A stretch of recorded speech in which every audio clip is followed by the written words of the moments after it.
So I'm going to give you a couple tips on how to keep your Xbox 360 running in good condition. Alright, tip number one is you're going to want to give it space to breathe. Like humans, Xboxes have to breathe. If they don't, then they overheat, and overheating tends to lead to problems that can really mess up your Xbox. So to keep your Xbox running, you want to make sure that you keep this vent clean. This is the major vent on the Xbox. It what pulls the heat out of the Xbox. There's also vents on this side and on this side right here. So you want to keep those clean. Tip number two is you're going to want to try not to enclose it in anything, because doing that could really cause your Xbox to overheat. Because like I said, if you don't give it room to breathe, it will stop working. To ensure that you give it room to breathe, you want to make sure that this vent is clean and this one has space, and make sure that the back has room and that there's nothing blocking this vent here. Now I move on to the third tip.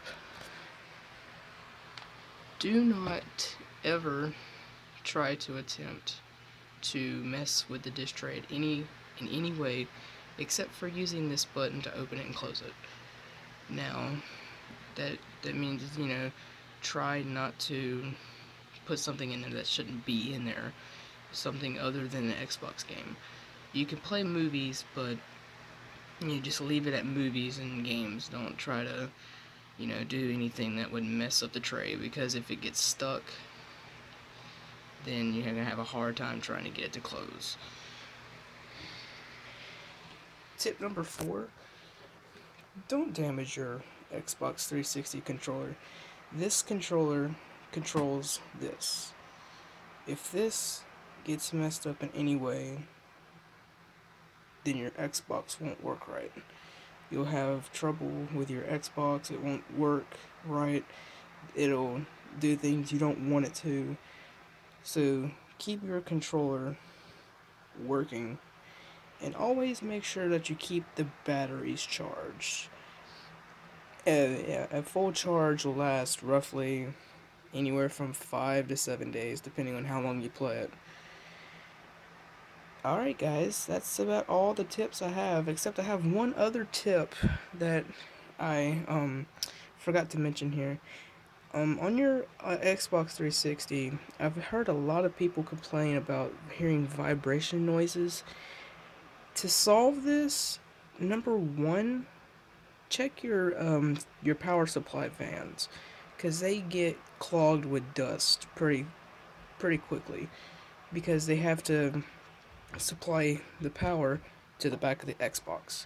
So you might want to check to see if there's any dust inside of it, and if there is, you want to try to get the dust out.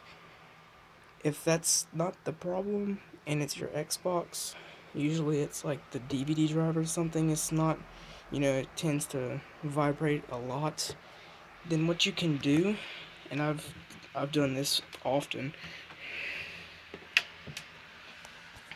underneath your Xbox there are pegs on all corners, here, here, here, and here. Now you can take pennies, four pennies, and place one on underneath each peg, and then place it on a level surface, and your Xbox should be running quieter than normal. The only way you would hear it is if you put your ear next to it, but if you were standing far away from it, you wouldn't hear as much noise coming from it as if you left it without the pennies on it. Alright guys, so if you have any other questions or comments, just leave a comment, like and subscribe for more videos, and if you have any concerns, just leave a comment. This has been Timothy Rogers. Thanks for watching.